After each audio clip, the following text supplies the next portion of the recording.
1st March, 6:30. So I'm here at the tobacco field. So this is our neighbors, and the bottom leaves are turning yellow. So soon they'll be cutting the plants and hanging them. So this is how they bring up the frame. So you have 3 posts, and then holes, and then the beam. So this is what you call bayog, a type of bamboo. And that is either Kawayan or Bolo. So we will be doing the same thing. And then along that they have long wires uh, from one end to the next. That's probably how they're going to hang the burley. These are burley. The flow of the river looks serene, like glass. That's looking east, looking west. So these are maturing tobacco. They're in the flowering stage.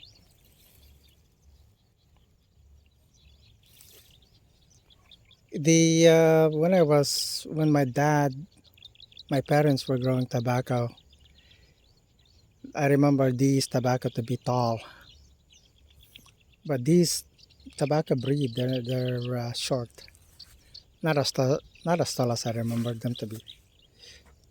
So this part will be lop off, so that the tobacco plant will concentrate on the leaves, not providing flowering, uh, the nutrients going into the flowering stage. So there's a drone spraying.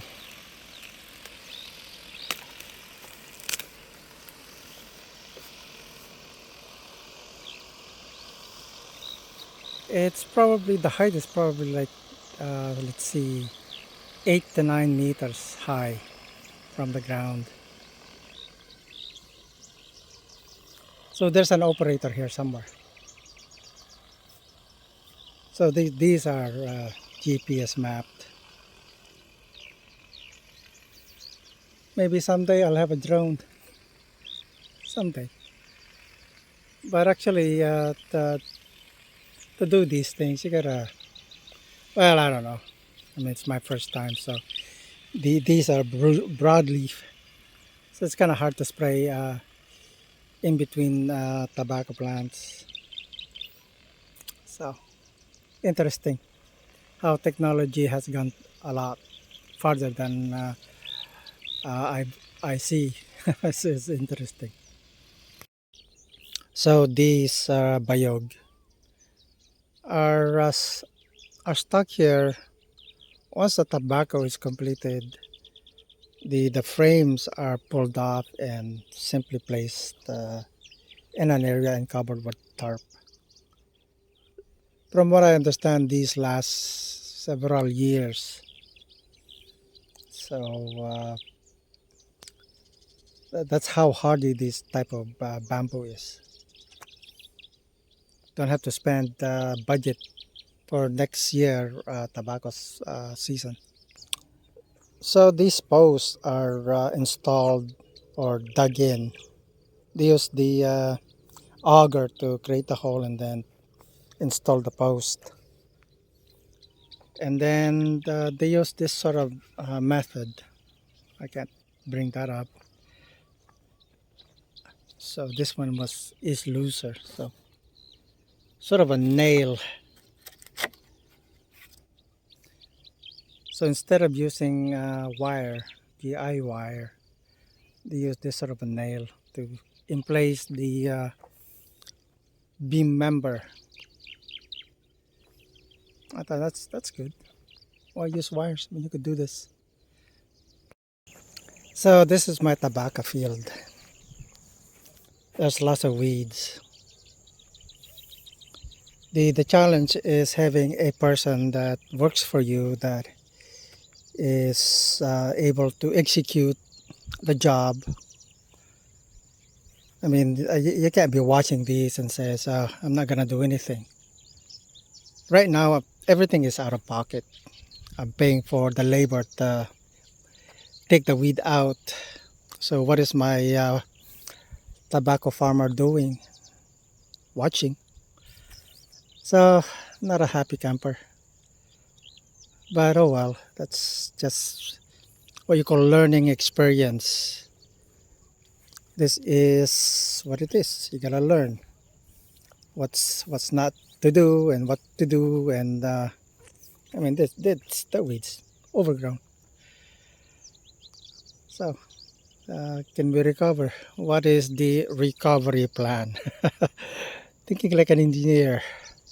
What is the recovery plan? What are the action plan to mitigate these weeds?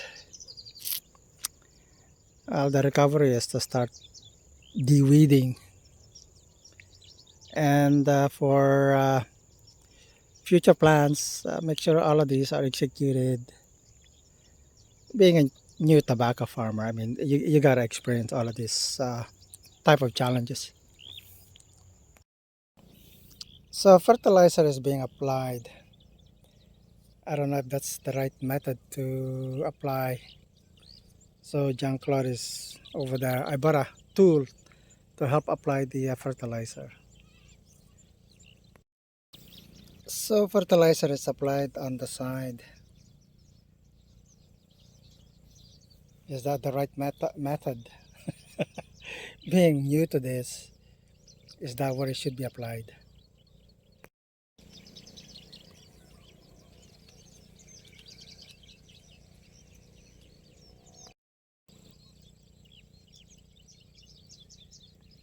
Yeah, it's peaceful.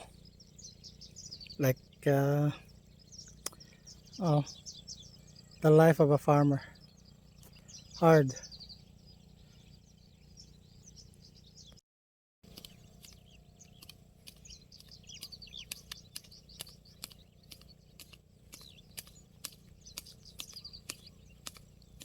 Ang adya po unti pagkikabialam ti fertilizer, Ada, di ka numurdong ti kwangkal. ti remote na. Taji ramot na kanang kakidatin eh. Toy. Dati ka no di nagkasta ka no di bulong aslatan angkat. On. Nagkasta ka no di bulong nakang. Dita. Taji murdong ti ramot angkat. So kam manganti ko ako na di. Okay. So I just had a discussion with Jean Claude to do to be more dedicated, because these can't be allowed to grow like this, and that's part. It's simply a discussion. It's called improvement. So that's the life of a farmer. Thanks for watching.